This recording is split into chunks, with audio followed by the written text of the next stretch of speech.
परम पूज्य माता जी का ये पवित्र सत्संग मार्च 3, 1991 को पटियाला आश्रम पर रिकॉर्ड किया गया। सतगुरु दीन दयाल को मेरी कोटन बार प्रणाम। जिनकी कृपा दृष्टि से मन पावे विश्राम। ध्यान मूलम गुरु मूर्ति, पूजा मूलम गुरुपदम, मंत्र मूलम गुरु वाक्यम, मोक्ष मूलम गुरु कृपा। ज्ञानंजन सतगुरु दिया, अज्ञान अंधेर विनाश। हर कृपा ते संत भेटिया, नानक मन परगास।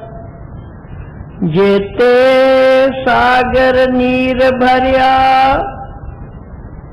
तेते औगन हमारे। दया करो कछु मेरे उपाओ, डूबदे पत्थर तारे।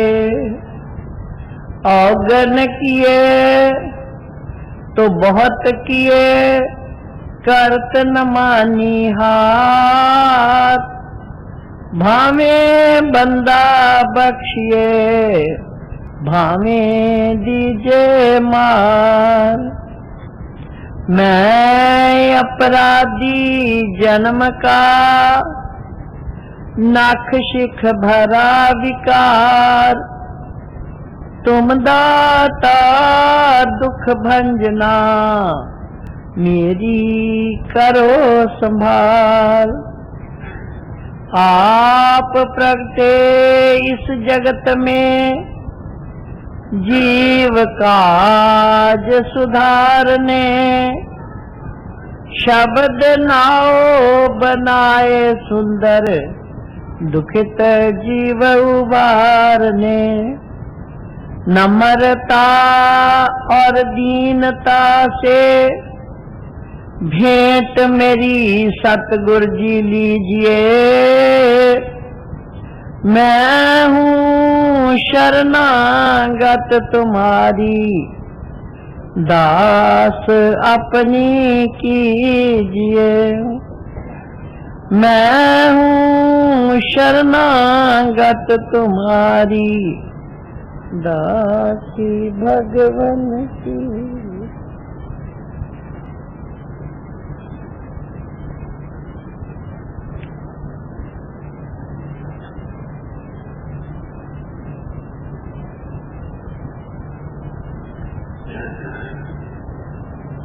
गुरुमुखो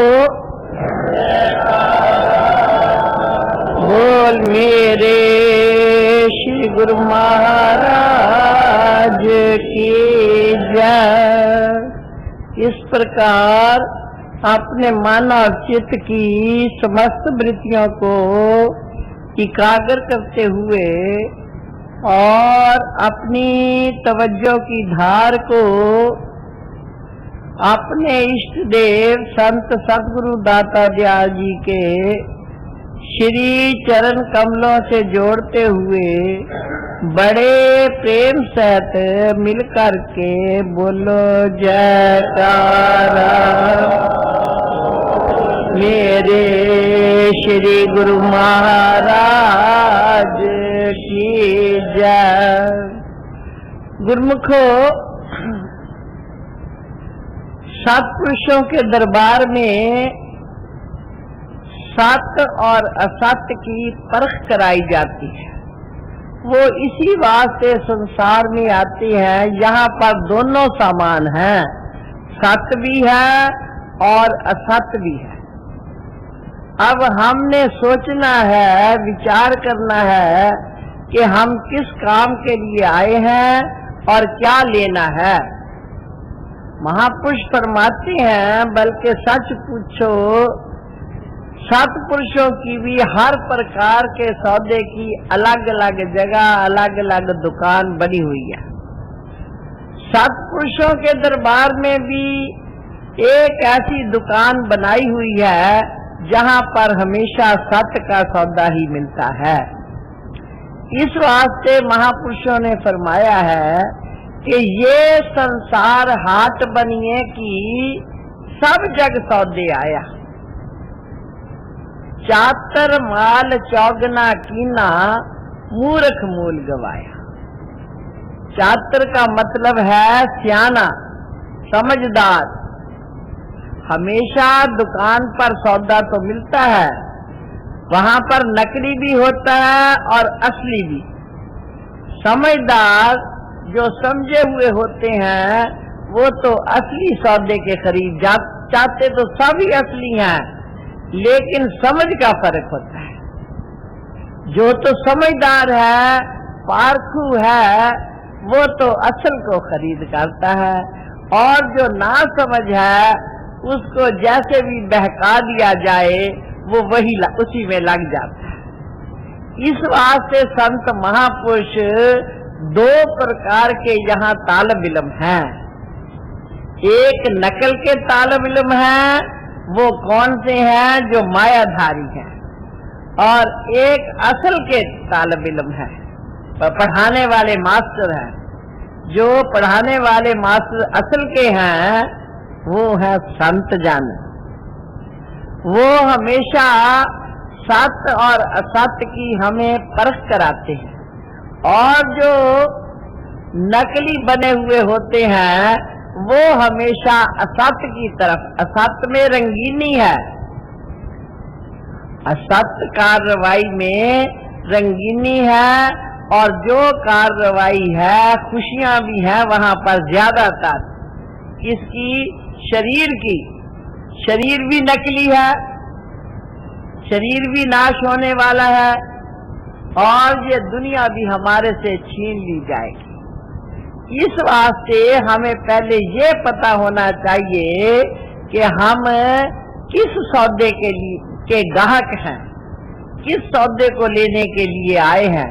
जैसे महापुरुषों ने अपनी वाणी में साफ फरमा दिया है कि जिस वक्खर को हमें पता नहीं है वो हमें समझाते हैं वाणी के जरिए, और मास्टर उसके कौन है? संत जन।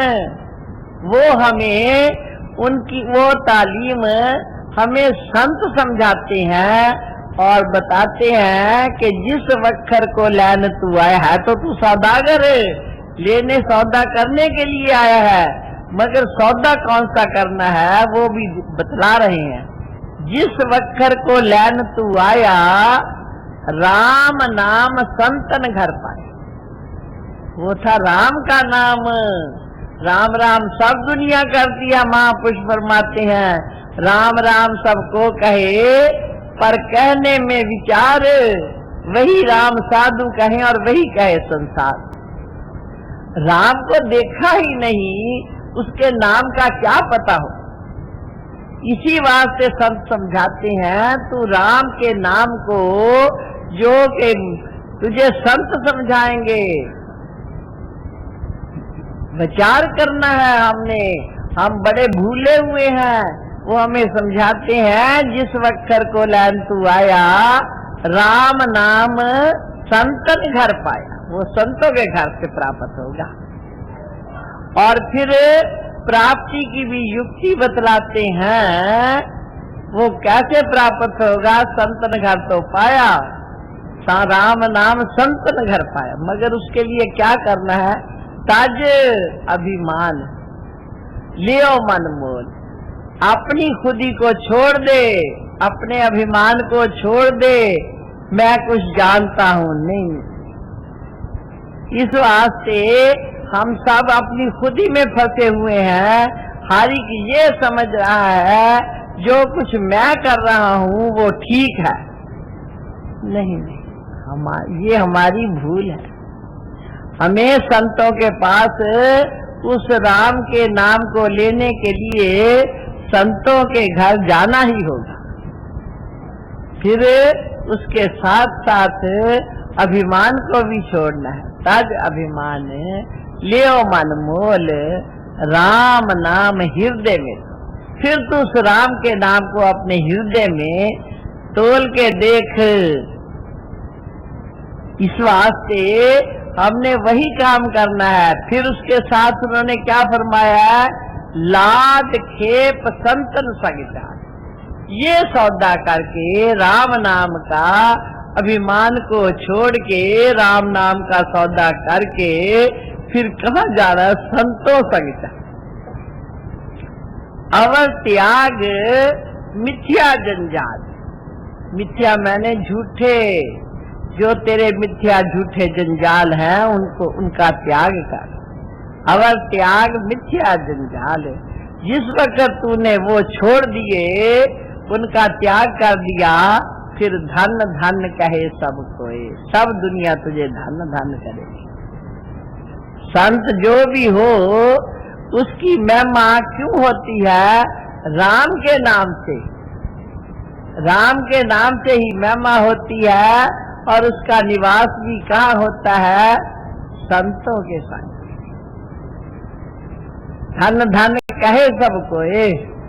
फिर महापुरुष फरमाते धन धन भी कहे, फिर भी वो वे ये फरमाते हैं, ए व्यापार विरला व्यापार। कोई विरला इस सौदे को करेगा। बेशक हम कितने इकट्ठे हो गए हैं, लेकिन हमारे में से खरीदार कोई विरला हो। ए व्यापार विरला व्यापारे। फिर गुरु जी फरमाते हैं, नानक ताके सद बलिहार।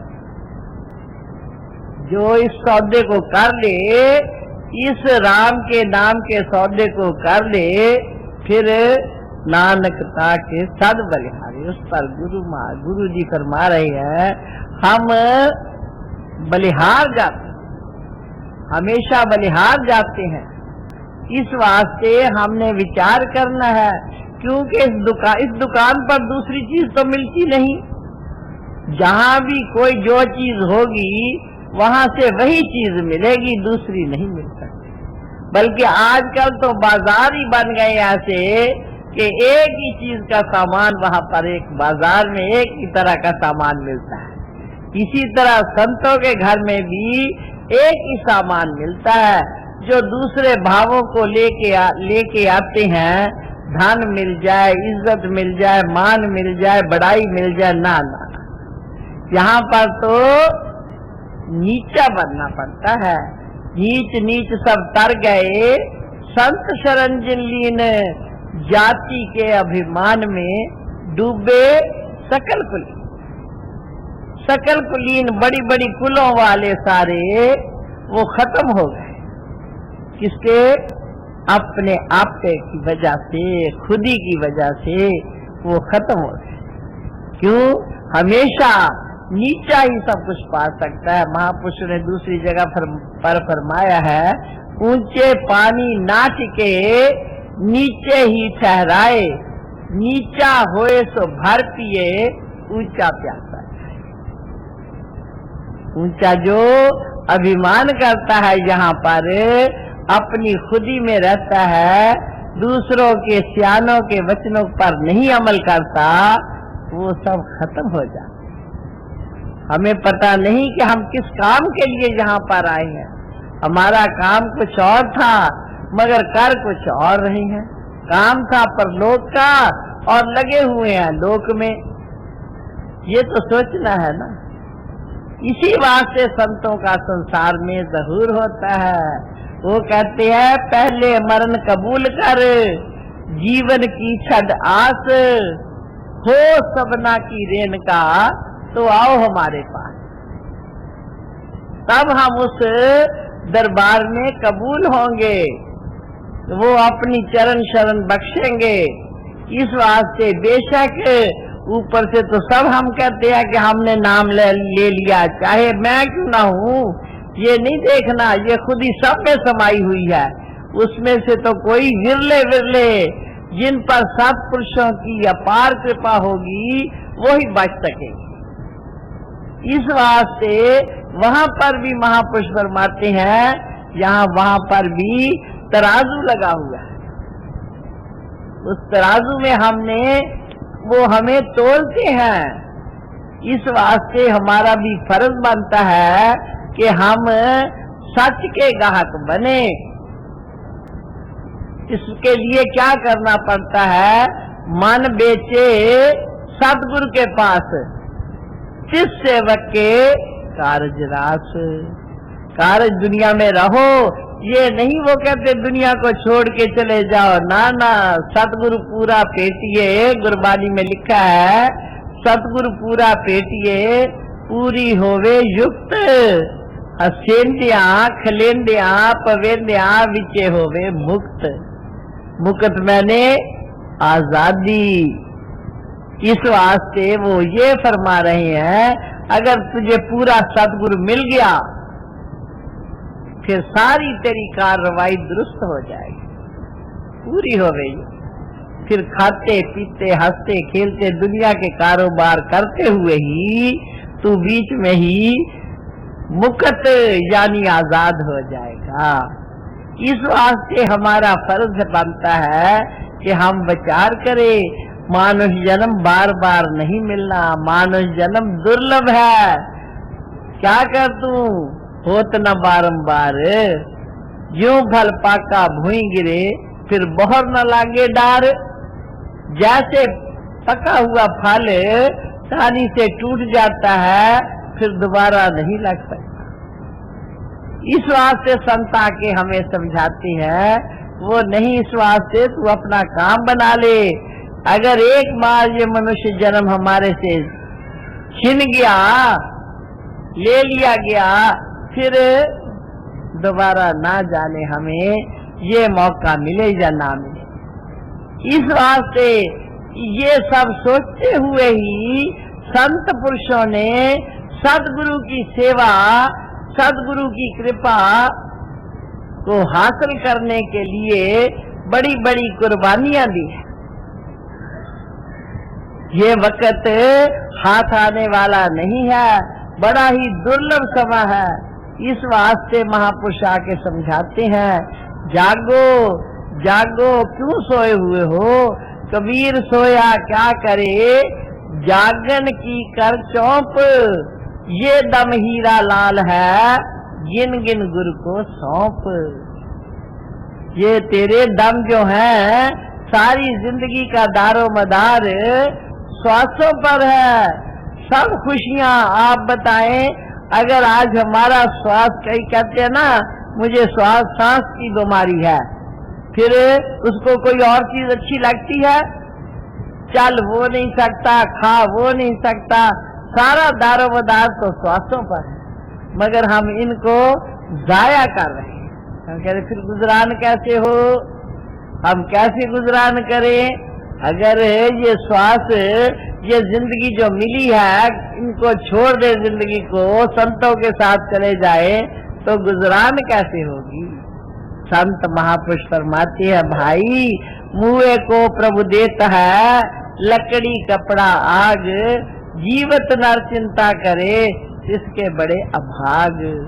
वो भाग ही तू सत्पुरुषों की, वो तो सोच मुर्दे को भी देता है, तू जिंदा क्यों चिंता करता है?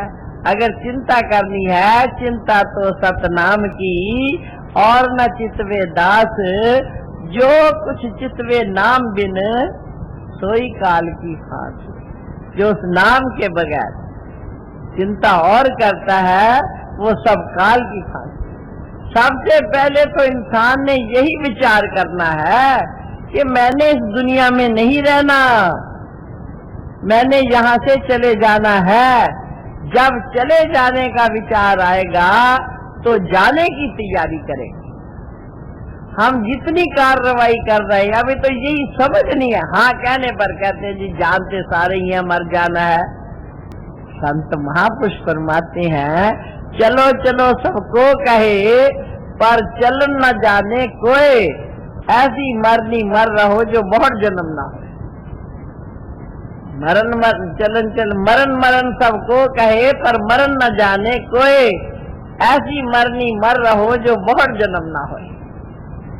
ऐसा मरना है कैसे ये नहीं मरना कि हमारे श्वास निकल जान मुर्दा बन जाए, ना ना, जिंदगी में ही मरना है। किससे?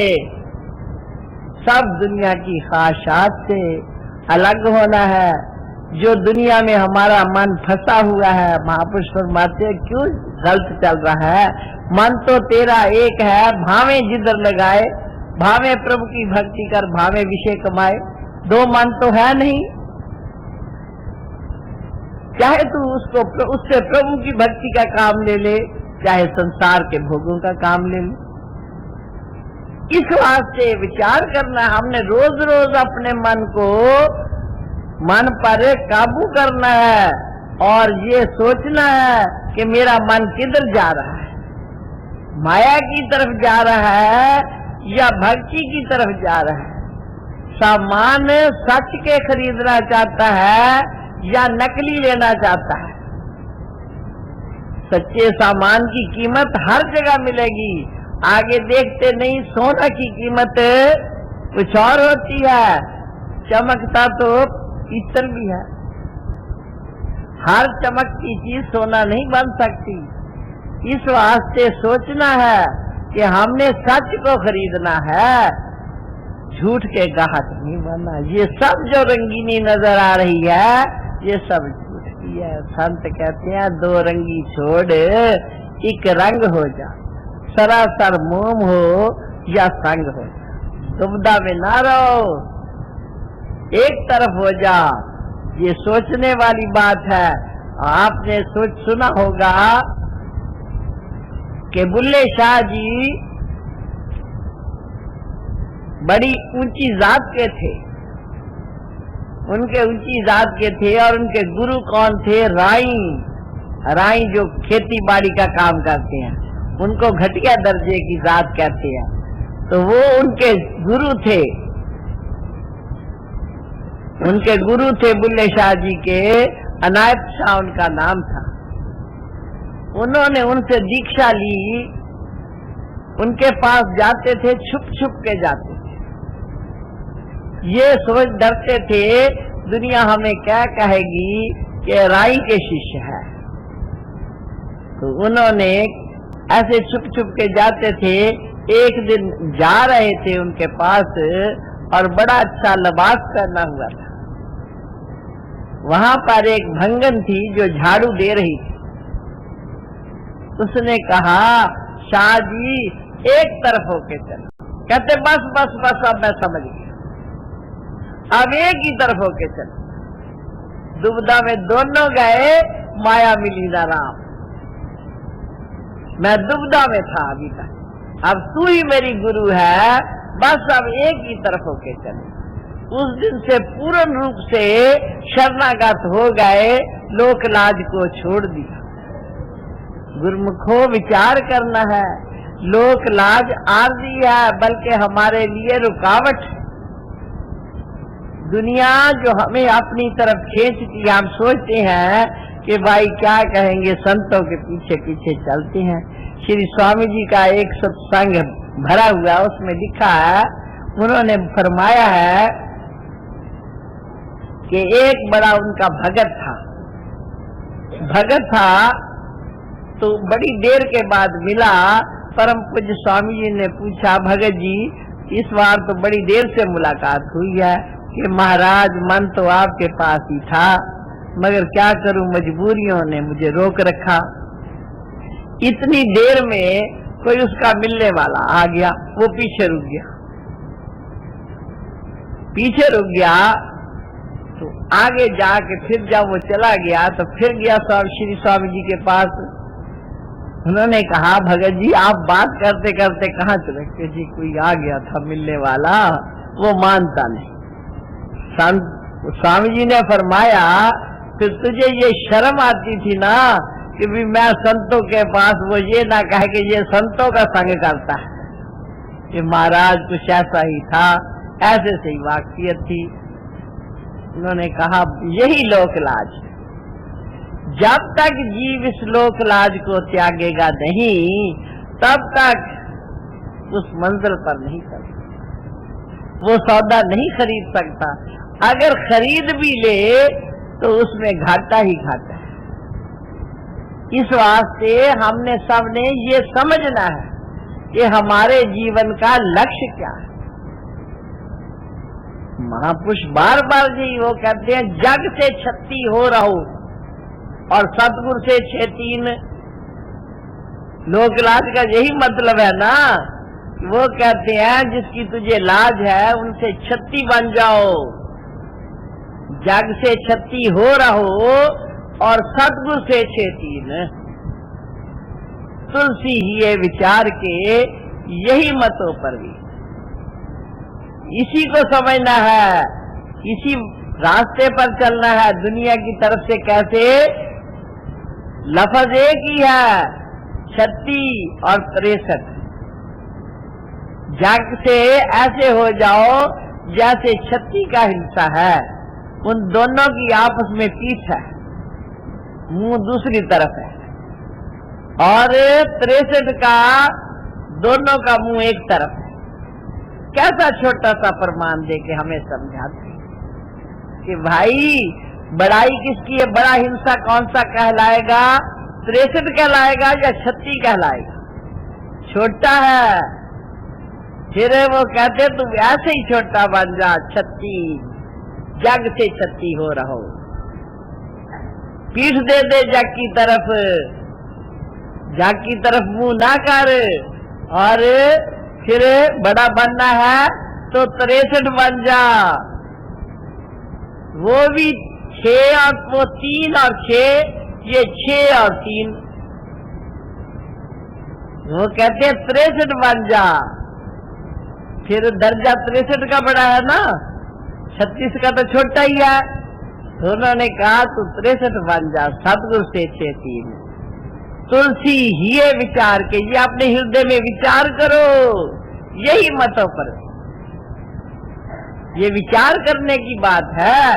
हम जग से 63 बनते हैं और सतगुरु से 6-3। जग के लिए फुर्सत ना भी हो तब भी निकाल लेते हैं, और सतगुरु के लिए महाराज आज तो मेरी पेशी थी, आज मेरी, एक कहते आप अंतर्यामी हैं, हमारे सहायक हैं, दूसरी तरफ कहते महाराज ये मजबूरी थी, शादी आ गई जी, फलानी मजबूरी आ गई। फिर सतगुरु पर क्या विश्वास किया? बात तो तब है कि सतगुरु के लिए कोई चीज छोड़े। जग के लिए तो सतगुरु को छोड़ देते हैं, पर सतगुरु के लिए दुनिया को नहीं छोड़ते। इस वास्ते तू सोचता क्या है, देना लेना किससे करना है? सतगुरु से करना है। महापुरुष फरमाते हैं अगर तू सतगुरु से लेवा देवी कर ले फिर तुझे घाटा ही किस बात। बल्कि छोटा सा प्रमाण देते हैं कि दाता के ग्रह लक्ष्मी हरदम रहे हजूर, दाता बन जा। भिखारी न बन लेने वाला, ये दे दे मुझे, ये दे दे मुझे, वो दे दे ना। तू ऐसी दात खरीद ले, टकसाली दात। तो कहते फिर दाता के ग्रह लक्ष्मी हरदम रहे हजूर। दाता, सतगुरु दाता नहीं है, इनके पास लक्ष्मी दौड़ी नहीं आती।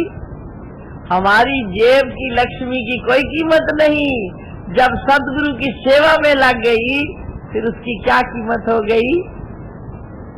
ये सब दाता के ग्रह लक्ष्मी हरदम रहे हजूर, हाथ बांधे खड़ी है। श्री अनंतपुर जाओ तो वहां पर क्या सामान कितना इकट्ठा करके रख लेते हैं, और कहते कब हमारी बारी आए, कब हमें मत्था टेकने को वक्त मिले। कोई 100 निकालता है जेब से, कोई 500 निकालता है, कोई हजारों निकालता है। वो कहते हैं कि वो कहते आज बारी नहीं है। फिर वापस देखो जी पैदल लेके गए थे, 2 घंटे लग गए, फिर भी कबूल नहीं हुआ।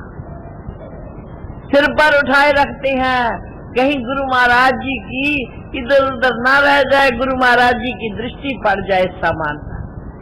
हर एक की कोशिश ये होती है कि गुरु, ये नहीं हम भूल जाते हैं कि गुरु महाराज जी अंतर्यामी हैं, वो सब कुछ देखते हैं। दिखाने की क्या जरूरत है, वो तो देखने वाले हैं।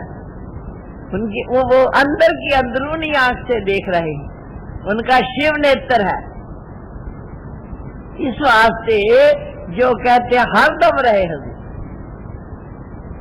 इस महापुरुष फरमाते कैसे रहे, जैसे गारा राज को भर भर देत मजूर, जैसे राज को गारा भर भर के देते हैं मजदूर।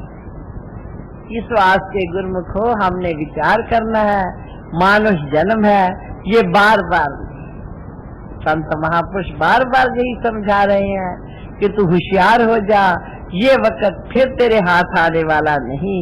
सतगुरु को अपने ऊपर रिझा ले, प्रसन्न कर ले, जैसी वो उल्टी सुलटी बात कहे उस पर अमल कर, बल्कि शंका नहीं करनी। महापुरुष फरमाते हैं जो गुरु के वचनों पर शंका करता है वो काफिर है। गुरु का जो भी वचन है, चाहे जिस तरह भी फरमाया जाए, वो सत्य ही। क्यों? असत्य तो तोड़ने के लिए होता है और सत्य कबूल करने के लिए। इस वास्ते हमारा फर्ज है वो हमें दोनों प्रकार से तोलते हैं। बुरा भी कहते हैं मगर बुरा मनाना नहीं है उनके बुरे कहने पर। किसी वक्त वो झिड़क देते हैं, किसी वक्त वो प्यार करते हैं, किसी वक्त हमारी हाथ दाम हर हालत में हमारी रक्षा करते हैं। जैसे माता पिता को चिंता होती है ना, कितना उनका खर्च हो जाए वो कोशिश करते मेरा बच्चा मिल जाए। इसी तरह सतगुरु भी हम उनके बच्चे हैं, वो भी हमारी तलाश में लगे हुए।